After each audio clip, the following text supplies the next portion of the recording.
Ryan Trahan is pulling in 10 to 20 million views a video. And while other YouTubers are spending hundreds of thousands or even millions of dollars on their videos, Ryan Trahan has uncovered a new secret formula to go viral every time at a mere fraction of that cost. So how does Ryan do this, and what can we learn from his strategy? Well, for starters, Ryan is really good at making thumbnails. I genuinely think that Ryan is one of the best thumbnail designers on the platform, because Ryan's thumbnails don't just intrigue you to click like thumbnails are supposed to do, but it feels like Ryan is telling a story through his thumbnails. Take a look at this thumbnail from I Tested 1-Star drive-thrus. Look at the graphic, how it says Jason ate my fries. Then kinda to the side of the screen you see a worker named Jason eating fries that appear to be Ryan's. The thing about this thumbnail is that it looks like a frame taken from the video, and this was done purposefully by Ryan. It's not trying to shove the idea of this Jason character eating your fries the same way a Mr. Beast thumbnail would.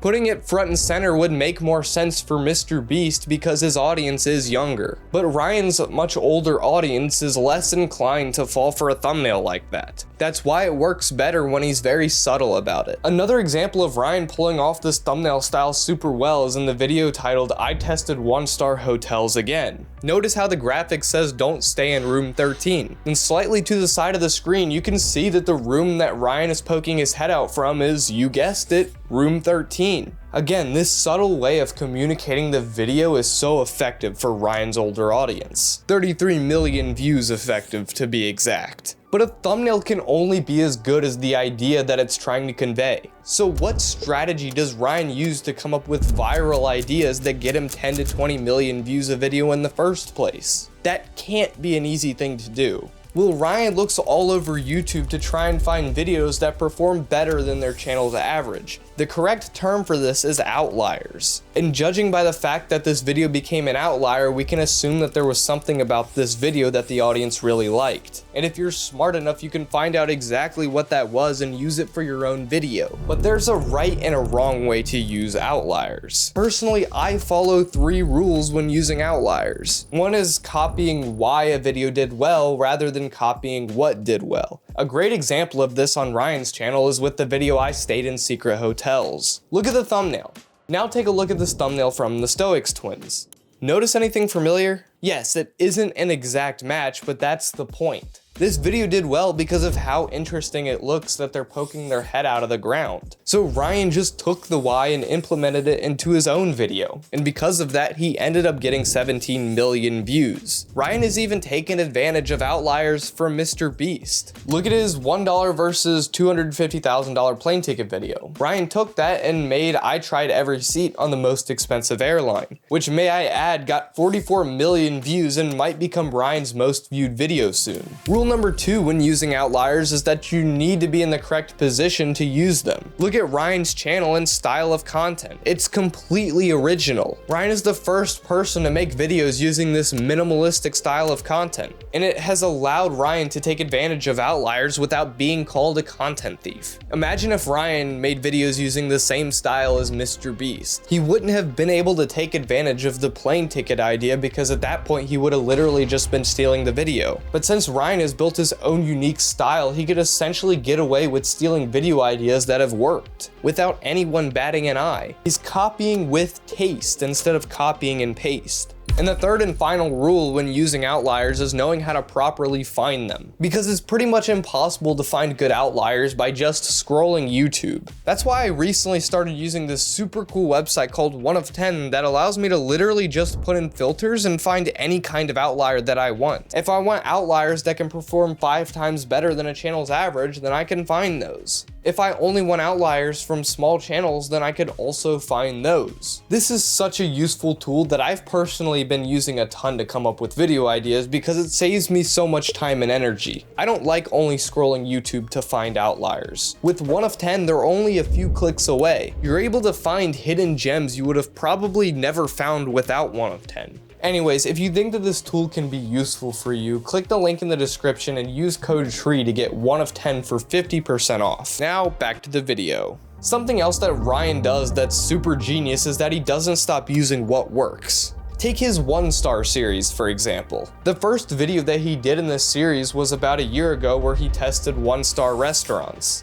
And this video did so well that he turned it into something called a format. A format is essentially a type of video on a channel. Like Mr. Beast's $1 versus videos are a format because the first one did well, so he continued to do different variations of that video. So Ryan continued to post different versions of the 1-star restaurant video. Like I tested 1-star hotels, I tested 1-star theme parks, I tested 1-star camping. But what if I told you that this wasn't the first time that Ryan used this format? In fact, Ryan has used this format multiple other times in the past, and it's done well every time. If you scroll back in Ryan's catalog far enough, you'll find other videos that Ryan's used this format with, and it's done well those times too. Ryan has also tested the 1-star format in shorts, and it ended up getting 75 million views. Most creators stop using what works because they're afraid that their audience is gonna get tired of it. They think that they need to kill winning formats that their audience wants to see for the sake of innovating their content. What they don't realize is that innovating your content doesn't mean stop doing what works. It means keep doing what works, but continue to build upon and improve those working formats, just like Ryan did. You can also see where Ryan did this with his Penny series. He started that format like 5 years ago. You could see how he didn't kill that format after the first series. He continued to build and improve upon it for years and years, and it ended up becoming one of the most successful YouTube series of all time. Now that we've gone through how Ryan packages and comes up with ideas for his videos, I want to talk about how Ryan gets people to watch his videos in the first place. How does Ryan keep the attention of his viewers throughout the video? Well, there are 3 things that Ryan does to essentially assure that his viewers will stay hooked. One is that Ryan is making long videos. Now, why would that keep people watching, you may ask? Shouldn't longer videos drive people away because they don't want to sit and watch someone for 30 whole minutes? Well,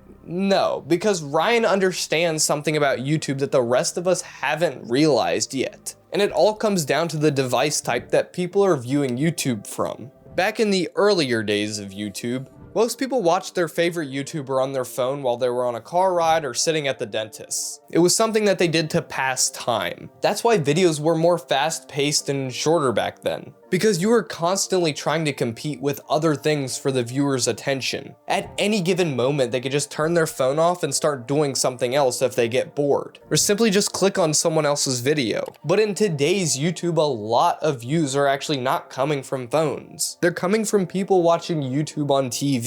And viewership patterns on TV are way different than viewership patterns on phones. For starters, TV viewers are most likely not searching to just watch an 8-minute video. They don't want to constantly be searching for a new video to watch. They just want to put on something and let it play. TV viewers are also more forgiving. You're able to have longer, more drawn out videos because they're not watching YouTube while doing something else or just to pass the time. They're watching YouTube because they want to watch YouTube. So most likely there isn't something else constantly trying to pull their attention. And if there is something else that they need to go do, chances are that they might even just leave your video playing on the TV. TV viewers are just such a net positive for watch time on YouTube, and Ryan understands this. That's why in the past year or so, Ryan has perfectly engineered his videos for TV viewers, overall increasing watch time and giving Ryan's videos an overall better relationship with the YouTube algorithm. The second thing that Ryan does is that he edits for viewer satisfaction. Take a look at this video that Ryan made titled "I Tried Airport Sleep Pods." This could have easily just been some simple video where Ryan goes around trying airport sleep pods, which for the most part it is. But in the intro, he actually states something that's pretty important for the video. He stated that he hasn't been getting good sleep at home and that he wants to go and test out these sleep pods to try and catch up on sleep. Then at the end of the video, the open loop comes to a close when he states that it's funny how he left his home to get better sleep, because all he wants to do now is go home to sleep. This B story, although simple and not necessary, was intentionally added by Ryan, because at the end of the video it leaves you with this satisfying feeling because Ryan accomplished his goal. This isn't the only time that Ryan takes advantage of cool little B stories like this. He does it in just about every one of his videos. And this is a big reason why Ryan has such a loyal fan base. Speaking of Ryan's loyal fan base, there is one more strategy that I want to talk about.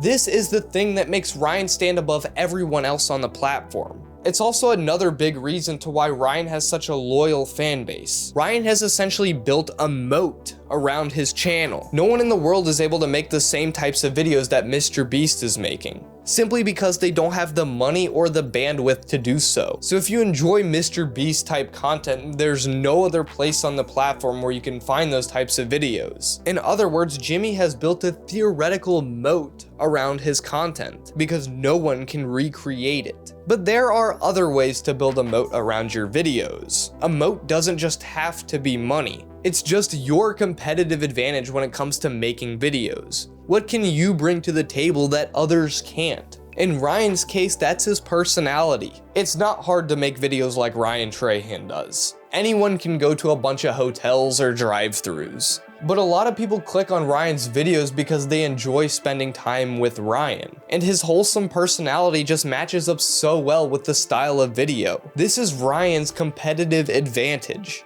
A lot of creators have also tried to mimic Ryan's personality, but it just doesn't come off the same way. The only person in the world that can make videos like Ryan Trahan is Ryan Trahan. If you enjoyed the video, please hit that subscribe button because I really want 100,000 subscribers. Also, click the link in the description and use code TREE to get 1 of 10 for 50% off. Anyways, bye!